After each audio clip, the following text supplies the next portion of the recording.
What's crack-a-lackin'? Welcome in to My Mind is a Weapon Fantasy Football Show. What's crack-a-lackin'? Welcome into the episode of My Mind is a Weapon Fantasy Football Podcast. I am your host, Sleaze. Today, we're going to be diving into my 6 smash starts, 3 quarterbacks, 3 wide receivers, and I go over the goals of what they are. So I'm looking for 20-point quarterback plays. I'm looking for 10-point floors at tight end, which tight end has been killing me all year because I'm also not using superstar like top 5 tight end names. So I'm looking for a floor of 10 points with 15-point TD upside and 20-point plays for the quarterbacks here heading into week 14. And as always, I like to show my transparency from last week so I can be better for you guys and better for myself as well.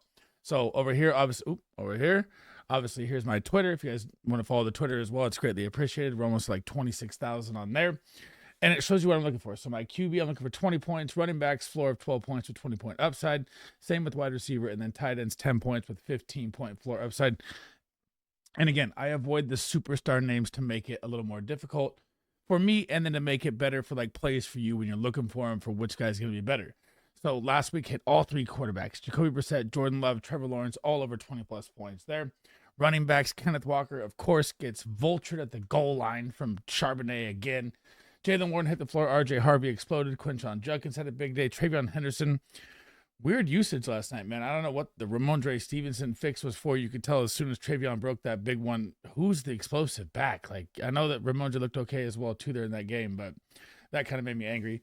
And then A.J. Brown, Chris Olave, they hit. Jalen Waddle missed. Wan'Dale Robinson missed. Michael Wilson, I also said on the shows that if Marvin Harrison Jr. is out, I do not like him as a smash start, so I put a yellow caution sign there. And then we did decent on tight ends. We hit Mark Andrews with a 10-point floor. TJ Hawkinson, big day. I figured he would with Max Brosmer as a quarterback as a security blanket. And then Dallas Goedert missed. And then, 10 for 15, 66.7. I'm still chasing that one perfect week. We got 2 weeks left to do it here. I'm hoping that this is the week we do it. So before we dive into it, guys, as always, make sure you tap that like and subscribe. All the support's appreciated. Turn that bell on so you know when I'm live. I'll be live Thursday for the show this week. And then if you haven't checked out drafters.com or the guys FF Discord, both those links are pinned in the description of the video and the top of the comment. If you want to talk, fantasy football 24/7 with me and Big Draft Energy off stream, join those.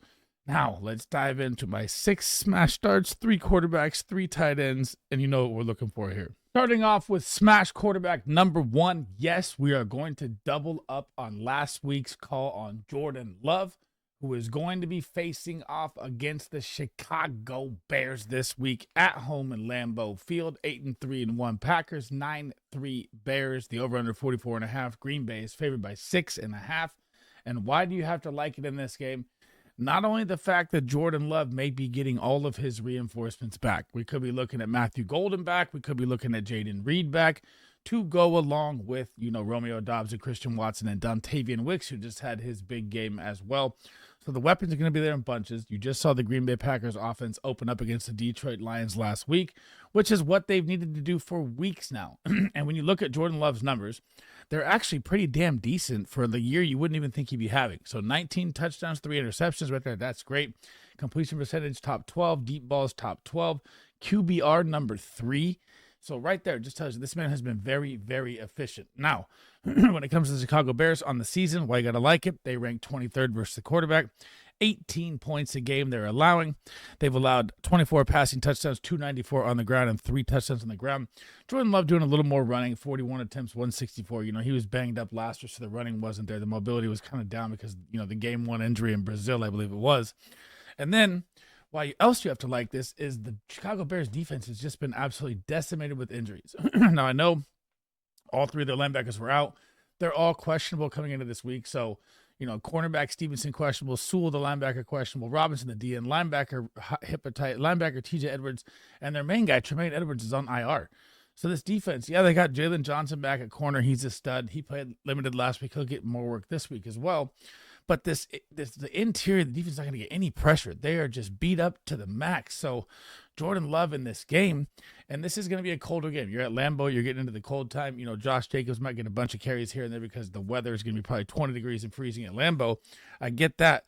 But the Bears just can't stop the pass. This is going to be an absolute you have all your weapons, explosion, Jordan Love game. I like him to smash again for 20-plus points here easy this week. Smash play number 2 at quarterback. And I know most of you are going to be like, why Sam Darnold after coming off a 4 or 3-point game? And then he also had 4 points 2 weeks ago at LA. And then he had 7 points 3 weeks ago at Arizona. So he's had 3 out of 4 bad games. He also put up 24 versus Tennessee.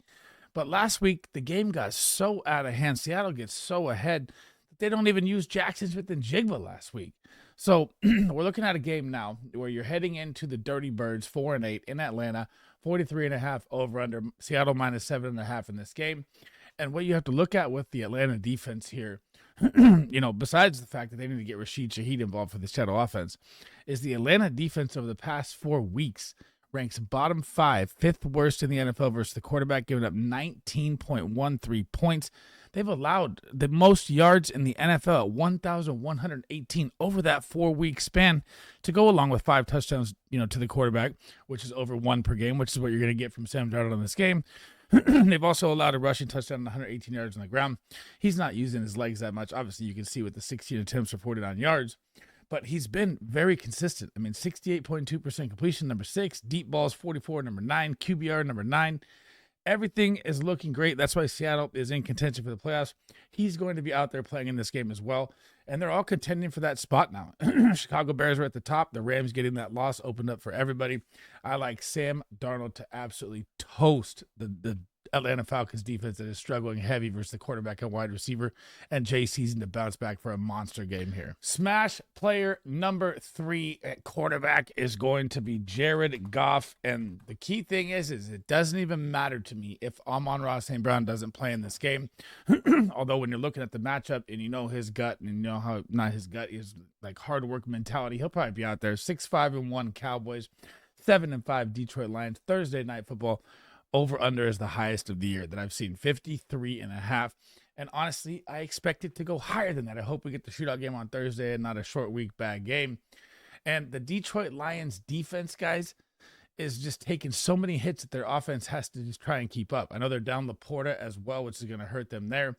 And the Dallas Cowboys, are possibly going to get Travion Diggs back as well, which, could happen. He was limited this week, which that would help their secondary. But it doesn't matter to be in this situation. This is going to be a big game because both these teams need this win.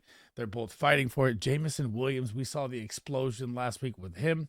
And even if you look at Green Bay came into Detroit, which is a very tough matchup. Amon-Ra was hurt early in the game, very, very early in the game with the knee, and he still puts up 25 points. How are you not going to like Jared Goff in this matchup versus the Dallas Cowboys defense that ranks 31st versus the quarterback, giving up 24.4.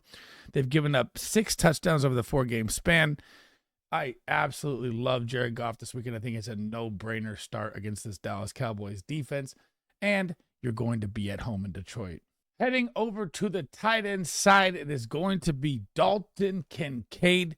And man, the Bills need something in their passing game, and let's just hope that Dalton Kincaid is back to the rescue here because you're going to get the best matchup on the week versus the Cincinnati Bengals. Yes, you're going up against Joe Burrow. Hopefully T. Higgins clears concussion protocol so we get the full game shootout. That's 51.5 over under. Buffalo is favored by 6 at home. And guys, this matchup, like when you look at these numbers here, it's just absolutely crazy. So this is just 4 weeks. The Cincinnati Bengals ranked dead last. They give up 23 points to the tight end a game. You saw it with Mark Andrews likely, and even Kosher got some receptions out there. They can't stop any tight end. So they've given up 400 yards, about 100 yards a game to the tight end position over those games. And then let's just go on the season after that. Let's not even go, last 4 weeks. On the season, where the Bengals at? Oh, they're still 5 points worse than the Jacksonville Jaguars at 32nd, dead last. 13 touchdowns on the season to the position. So again, we don't know if Dalton Kincaid is going to be back there, but I'm assuming he's going to be for this game because he was close to coming in last week. And the Bills' pass offense just hasn't looked the same. Like, he needs his boy back out there. And if Dalton Kincaid comes back for this beautiful matchup, you must start him in your lineup because you start every tight end versus Cincinnati Bengals defense. Tight end number 2, smash player number 5, Kyle Pitts. And I know people don't like Kyle Pitts, or, they've always, he's not the guy, or he hasn't done what he's supposed to do out of Florida. Kyle Pitts, this is going to be one of the second best matchups, like behind the Cincinnati Bengals this week, that you want to target. And yeah, Drake London may be back this week. We don't have the official update, but even if he's back out there, he's most likely going to be limited. And the Falcons season is pretty much over. So they're going to see what they have in Kyle Pitts even more. As you saw last week versus the New York Jets when London was out, he had 18.7 fantasy points, 8 targets, 7 receptions, 82 yards. That is phenomenal. And just look at his usage, right? Throw the numbers aside. I know he doesn't have that many touchdowns on the year. He has 1, which, is not a good look for Kyle Pitts. There's lowest since his rookie year in 2021 right now. But there's a couple games left to change that. But what you got to look at is target share. 20.4, that's number 6. That's elite. Snap share, 85.9. That's elite. Route participation, 92.1. That's elite. The guy is getting the most usage you can get. It's like K. Dotton, but he's doing better, right? So now you're going to get a matchup here. My voice is just chart out. You're going to be at home versus Seattle. Now, Seattle's defense, the Legion of Boom, is lights out. They have one weak spot, and that is versus the tight end, guys. They rank 4th worst in the NFL over the past 4 weeks, giving up 16.53 points. And the crazy part is they've given up, that's on the season, 865 yards. That's a phenomenal number for their defense. They're usually not that bad. If we go back to the last 4 weeks here and look at Seattle, they're still in the same range, 333 yards over the last 4 weeks and 2 touchdowns. So their corners, the lockdown new Legion of Boom they have going out there is lights out, but they get beat across the middle. This is going to be another big Kyle Pitts game, and I know people hate to start him, but you have to smash start Kyle Pitts this week. Smash start number 6, last but not least, is going to be Dallas Goedert, who has just been too quiet for me over the past 3 weeks. He hasn't even cracked over 6 fantasy points. This is going to be the week on Monday Night Football versus the Chargers, and we're hoping Justin Herbert is out there as well. If Justin Herbert is out there, probably makes me a little lower on, Dallas Goedert, because I think the game script will be different with Trey Lance out there, obviously. But I'm assuming they talked about Herbert, his hand surgery today, and how he's day-to-day, and he should be good to go for Week 14 is what we have now. So, again, we'll come back to that update if there's any more throughout the week here. But what do you got to like here? And the Chargers are just like the Seattle Seahawks defense. Very good defense versus the run. Very good defense versus the wide receivers.